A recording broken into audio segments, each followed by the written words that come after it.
really want these votes. So remember, Slido, right? Make sure, #240-8879, vote for your picture. It's only open for 10 minutes after each session, so kindly make sure you vote for your favorite picture. Donc, avant d'appeler le prochain intervenant, So for the next session, so the sessions are open 10 minutes after the presentations on Slido.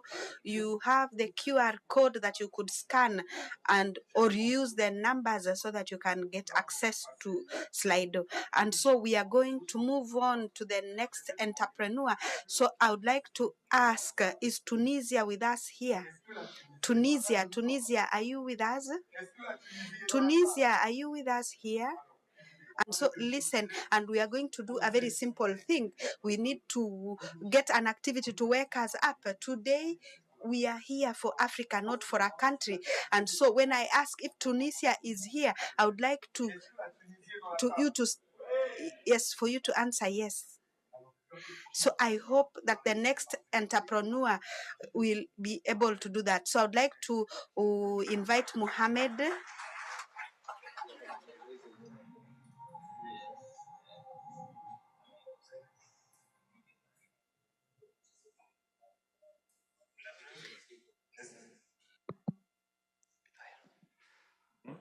Okay, so good afternoon, everyone. I hope you had a lovely lunch. My name is Mohammed Ben Ahmed. I am the CEO and founder of Startup Aquadeep. It's the first Tunisian-based startup that operates in the field of agri-tech with a special focus on the sector of aquaculture.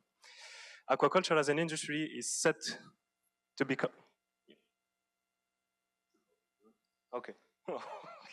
merci Mohamed d'avoir très bien démarré. C'est peut-être parce que vous n'avez pas suffisamment applaudi quand il arrivait. Donc je vous invite une fois de plus. Once again, please clap for Mohammed. Please clap for Mohammed. So we are going to call the members of the jury of this category, and so allow me to call to the podium. First of all, Devo Musioka, as a first member of the jury, you are welcome. We are also calling to Mr. Bruce Lule.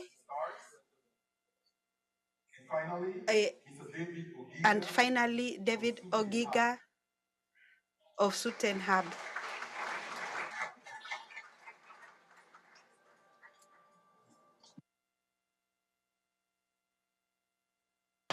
I am seeing the other two members coming to the front, and so we are going to start as is expected of us.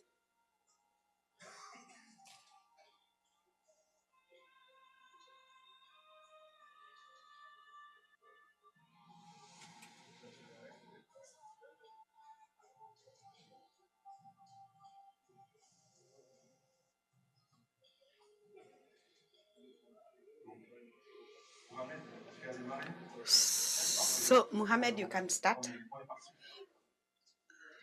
So, you can start. And so, you have 4 minutes for the presentation.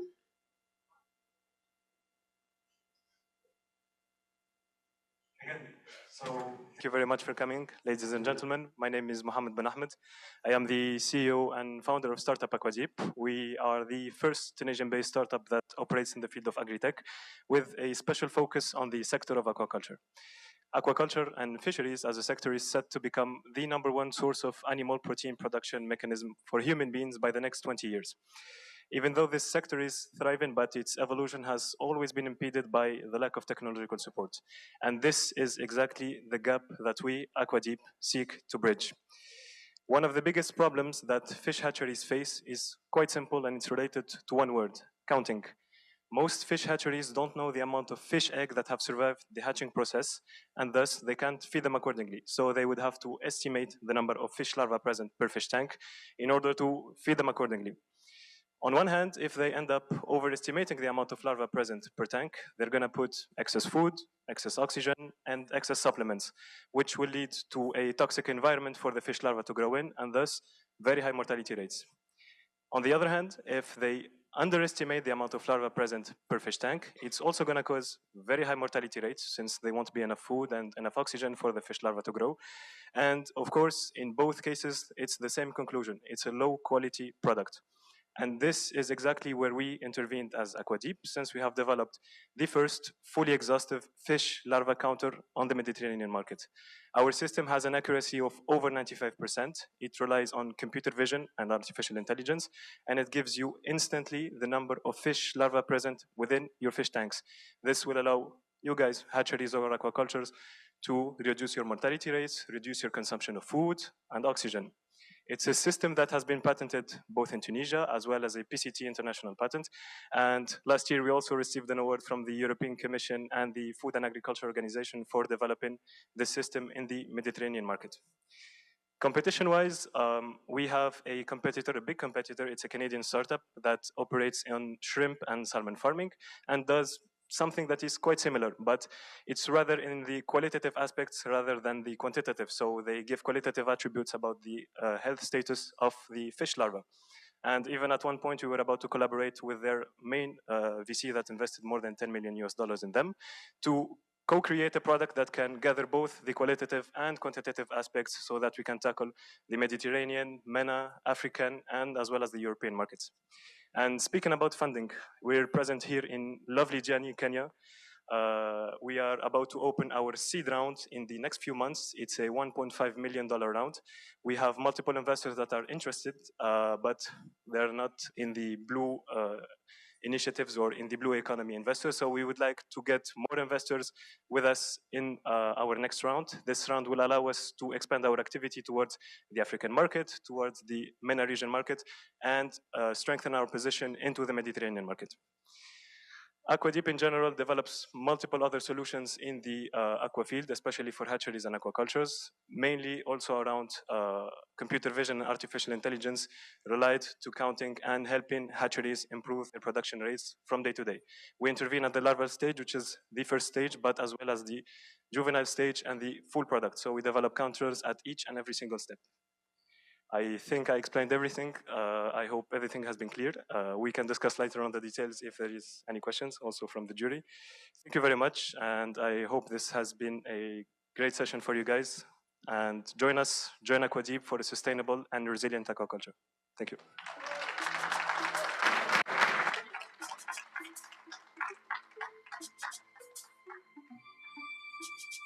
Thank you very much.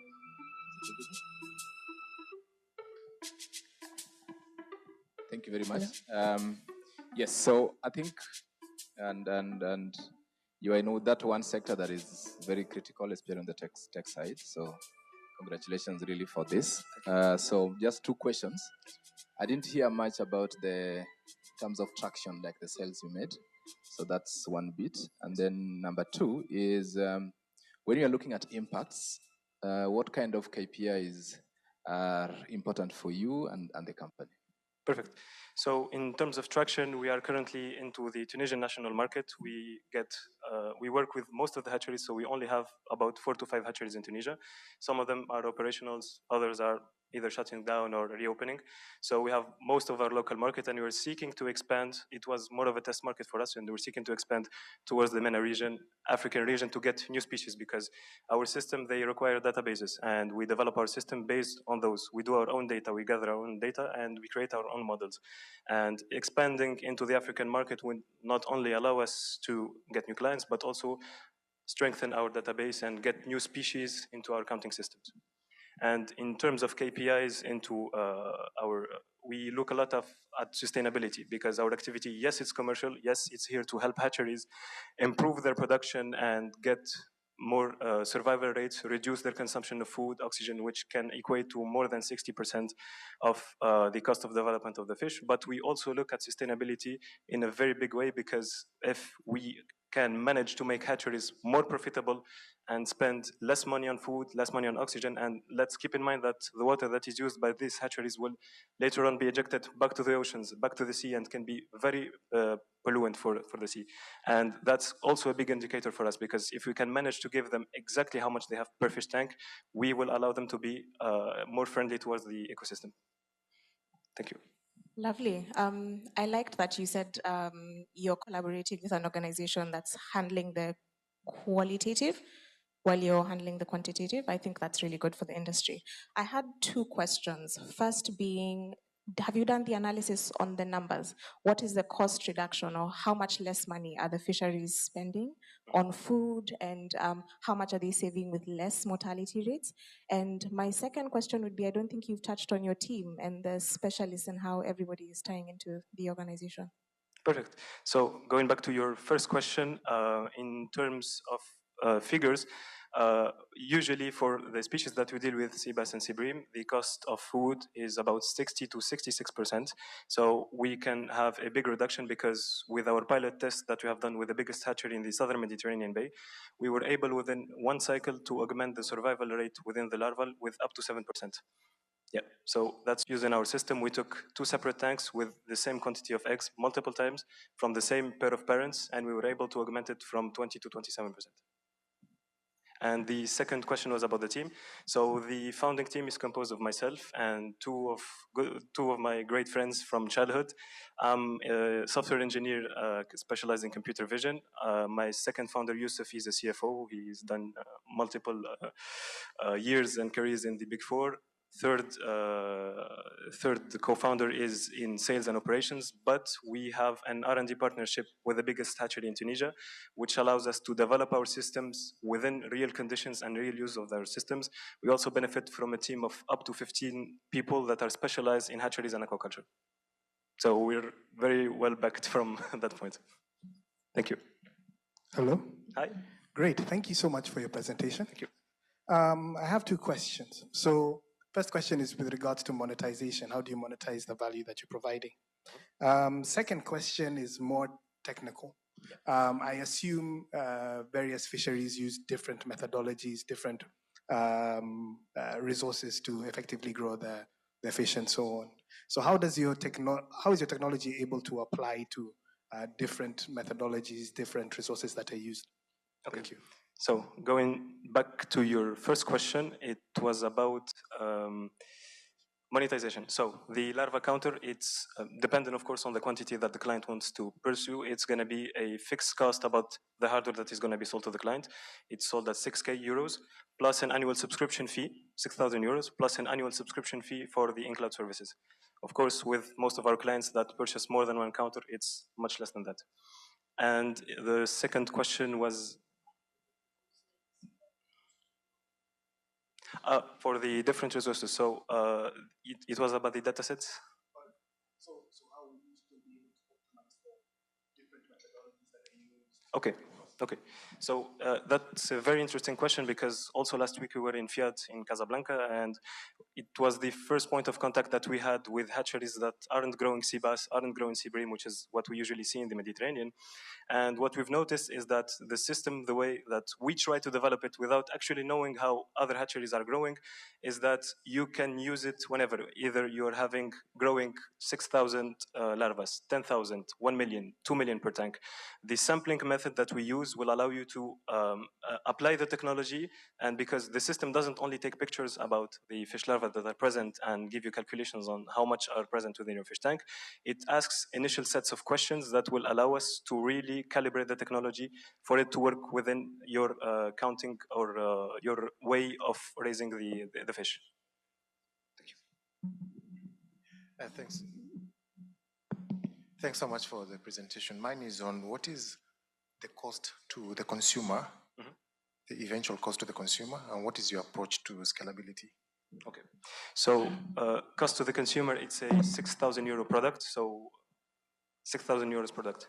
Yes, per counter. It's a counter that can be used for all the hatchery. So it's a counter that, and it can make a return on investment within 2 cycles of use, because for sea bass and sea bream larvae, for example, you can augment it by 7-8%, and it keeps on growing the more you use it. So it's a technology that relies on deep learning, so it grows.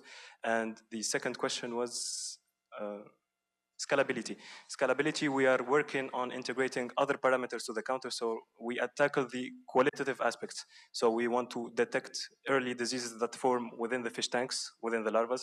For example, there is a big issue in hatcheries in the Mediterranean where there is a bulle d'air that forms within the respiratory system. And if 30 or 40% of the population has that malformation, usually it got discarded. So we try to detect that early on so that we avoid for the hatcheries and aquaculture to spend a lot of money on a population that's going to be later on discarded. What is accuracy level of your What is? accuracy level of your technology? Is it like 100%?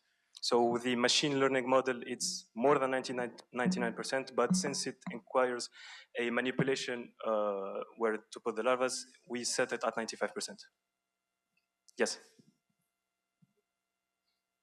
Thank you. Thank you so much. Thank you so much, Mohammed. And we really appreciate all the interaction between the pitchers and the judges. Remember, we are time constrained.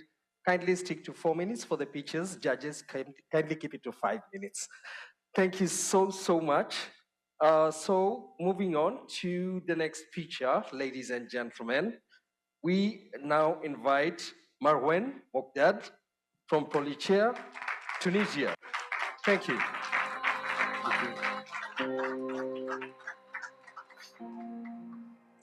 Good afternoon, everyone. I am Marwan Mokdad, and I am the CEO and co-founder of Tunisia Bait. We are marine worms producer, and our product is branded under the name of Polyketa. So, did you know that the marine worms contribute in the reduction of the pollution in the ocean? Also, they present a big opportunity for business. In fact, the overfishing of marine worms in the wild, they lead to the extinction of these species in the wild. And more than 50% of the natural stocks of marine worms has decreased, and the marine pollution has increased. Also, the business of marine worms is struggling. Me, as marine worm exporter since 2014, I'm struggling to find marine worms to export them and satisfy the demand of my client. More than 50% of the demand that I get is not satisfied, and my business is gonna to die. So based on my passion for fishing and my engineering background, me and my co-founder found a solution to farm these marine worms in artificial condition. And now we are able to produce them in our farm. And we are producing super marine worms based on circular technology. And these marine worms are used as a bait for fishing and also as a boost fed for shrimp farming. So it takes for us 7 years of R&D to set up this process. We have 3 patents. We take marine worms, we just push them to sexual maturity. After they reproduce, we get the eggs. The eggs will hatch, we get the larvae, and we start feeding them the organic waste collected from aquaculture facilities. And after 5 months, we get our adult worms. So we are talking about $7 billion global marine worm market, and our addressable market is the Mediterranean bait market and the Asian aquafed market. And our obtainable market is about $150 million. So we are making impact with our farm.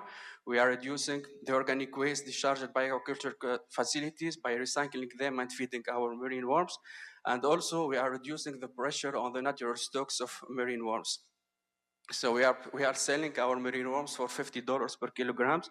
The cost of production is about $20 per kilograms.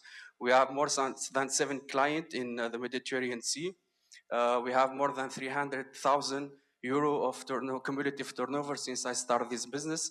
Also, we have 3 letters of intent of purchase from the aquafed supplier in Asia for 3.6 million value years. And also now we have a pilot farm which produce about 500 kilograms of marine worms. So we are only 5 farms in the world producing marine worms, and we are the first farm in Africa and the Mediterranean Sea to produce local species attractive to the Mediterranean fish with good nutritive quality and also with cheap logistic cost. So by 2024, we want to raise about $1 million to industrialize our process.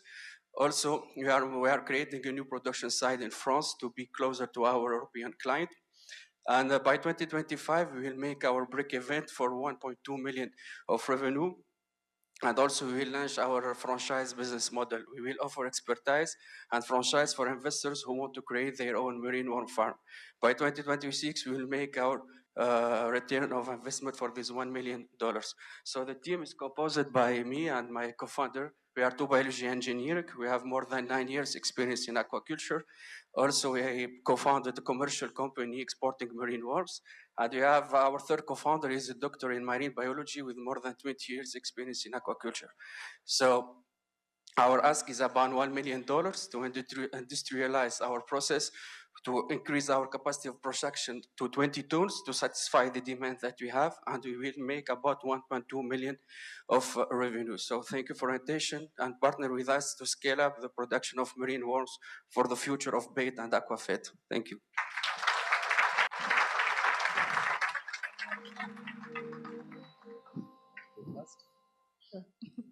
Um, First of all, did you say that you're the first hatchery dealing in marine worms?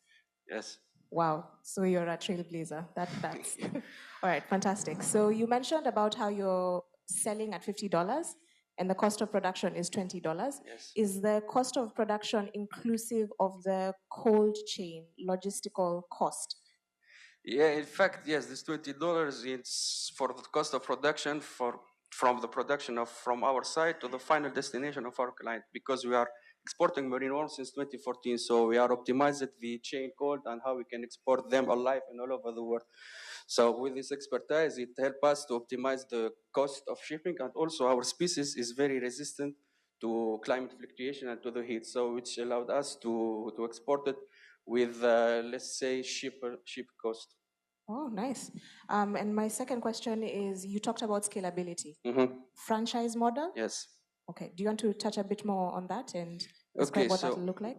Yes. Okay. So to scale, we found that we are getting requests from investors in Morocco, in Algeria, in Turkey. They are asking about expertise. So as we cannot give them, because we have 3 patents and we have more than 8 years of R&D. So we found the solutions that we can provide them franchise. How is franchise will work? We'll supply them small worms, and they need only to fattening them. Why? Because we need to protect our IP, and we will not give them how to reproduce marine worms. So we will give you only the simple thing of giving you small larvae, you fattening them, and after we will help you to sell these marine worms through our client portfolio or your clients. So it's no problem. And the cost of the franchise is about $30,000 one shot, and after we will take $4 for every kilogram sold by these franchises. Yes. Yeah, all right. So my second time meeting you.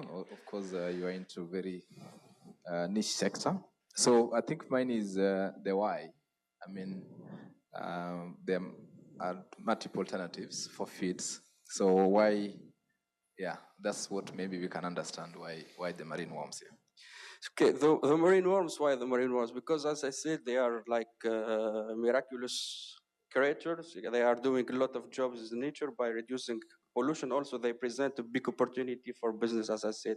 So I started this business in 2014, and I was collect the worms from the wild and exporting them. As I said, I getting lot of demand. I cannot satisfy them because the natural stocks is decreasing. So this is why we are thinking about farming them. And so we started in 2015 by like lab scale. It was very small scales, and we was financing our R&D with the money, the revenue that we're getting from exporting marine worms. And we passed 5 years in lab scales, and now we are pilot scales, and now we are able to produce the marine worms. And we want to industrialize the process to satisfy all the demand that we can get.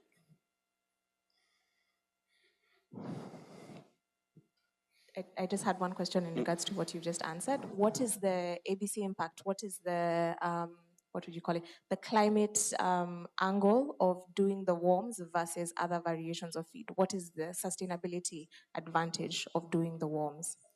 Okay, the sustainability advantages. First, I am from a coastal town, and we used to have marine worms in my town.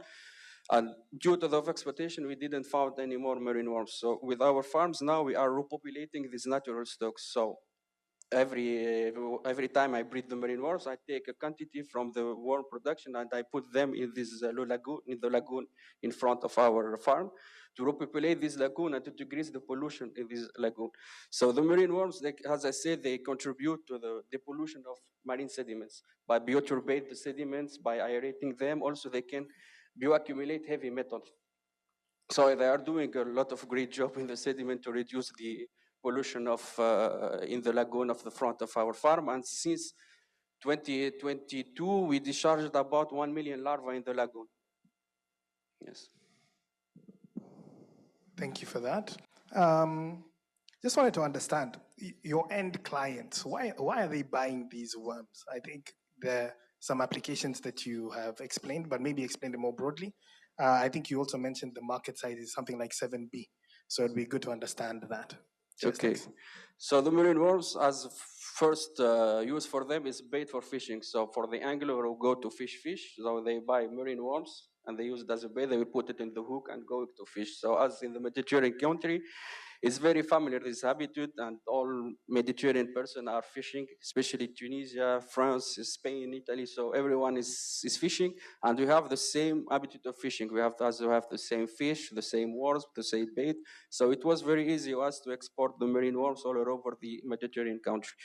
And all the global marine worm market is evaluated at $7 billion for the two use, for the bait use, and also for the aquafed use, because marine worms, they are like a super fed for shrimp.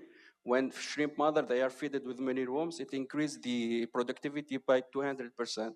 So this is why all the shrimp farmer now, they are looking for marine worms to give it to their shrimp and to increase their productivity. Thanks for that clarification. How big is our market in Africa? How big is that 7B? What is a slice of that 7B coming from Africa? That is number one. And then number two is, with a 30K investment, how long does it take before someone can recoup the initial investment before they start turning profit? Okay, so for the market in Africa, so we know that the market in North Africa, because it's around the Mediterranean Sea, is about $500,000 as our last statistics that we have done. And sorry for the investment. Can you please repeat the second question? The return of investment. So for the $1 million, the return of investment it will be by 2026. Thank you. It's about 2 years. Thank you so much. Thank you. Thank you so much, jury. Thank you so much, Mohamed. Thank you. We really appreciate. And yeah, we're just going to try and be watchful of the time. We have a clock. Kindly keep a keen eye on that. All right. Our next picture from Ghana, Divine Azuma. Montesi Vintage.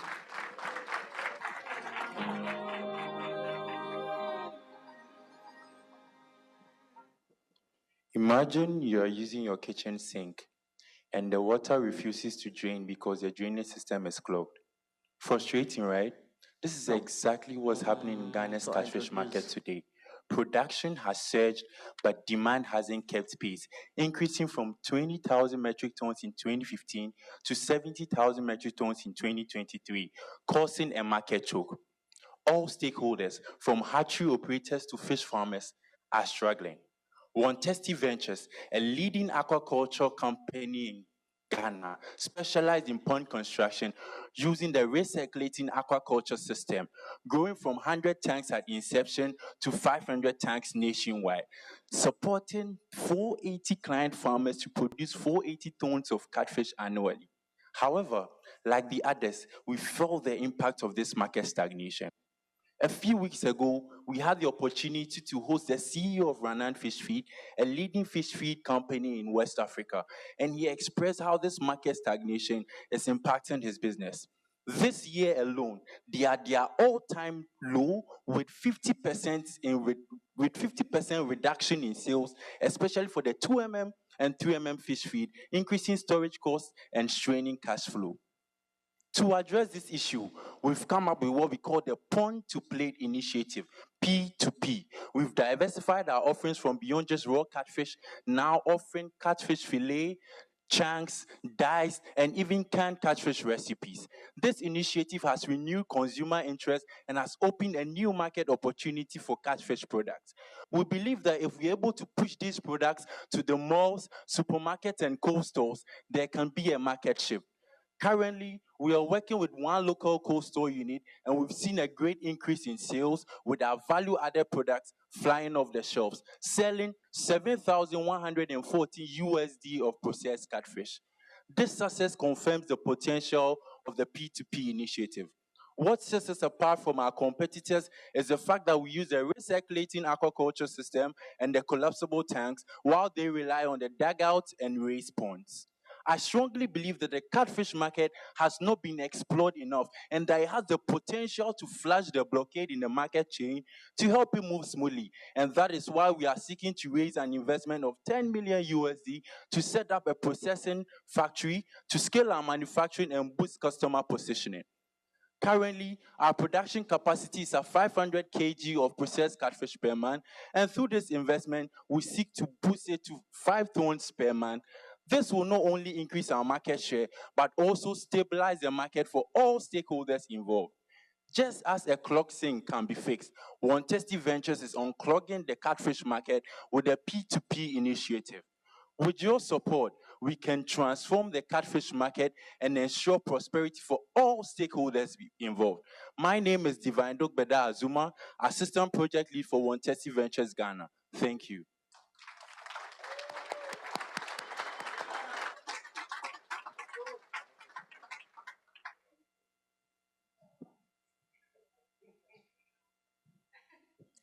Hi.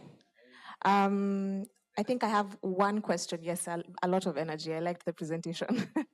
One question I have is, what method of value addition are you using to convert the fish from fresh to the different products that you're offering in the market? Can you come again?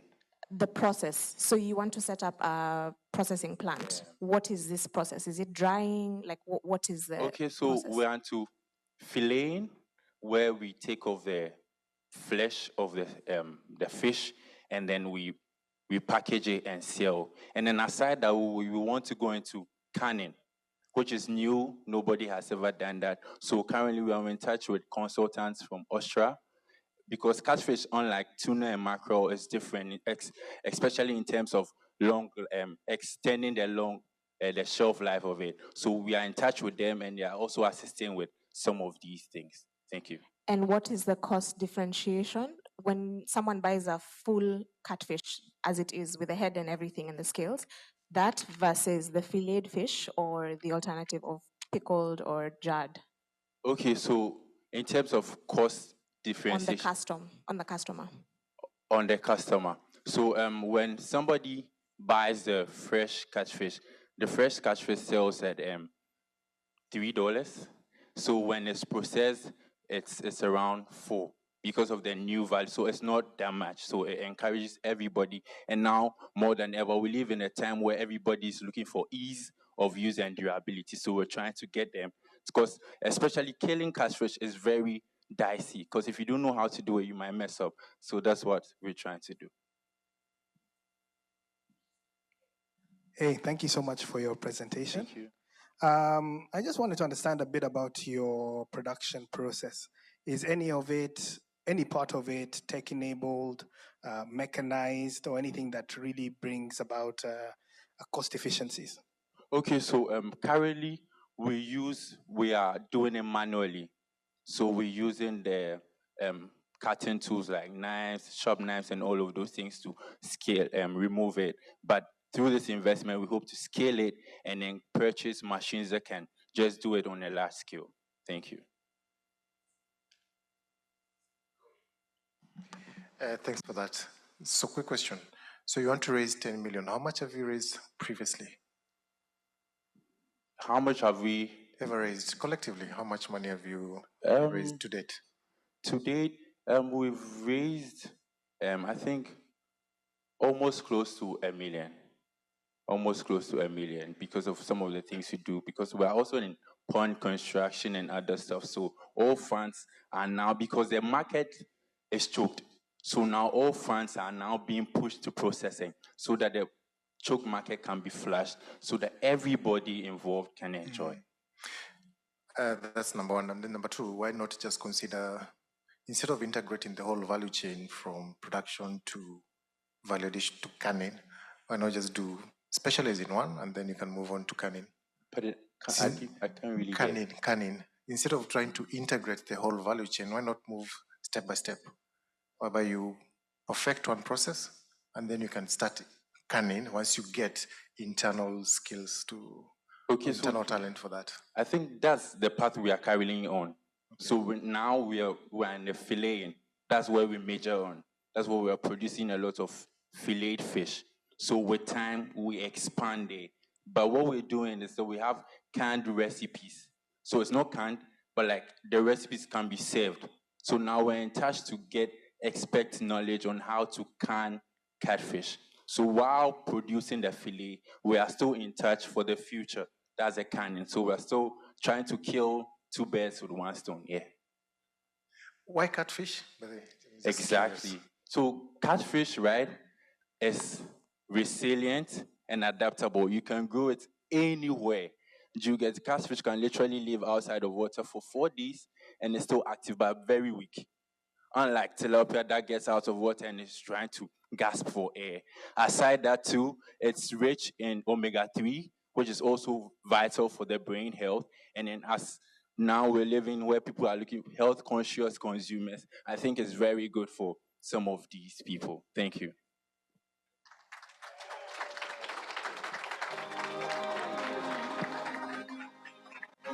Thank you so much, Divine, for that passionate delivery. I think you have a lot of divine intervention because that was awesome. Thank you so much. All right, thank you, jury, for the wonderful work. We really appreciate. Thank you.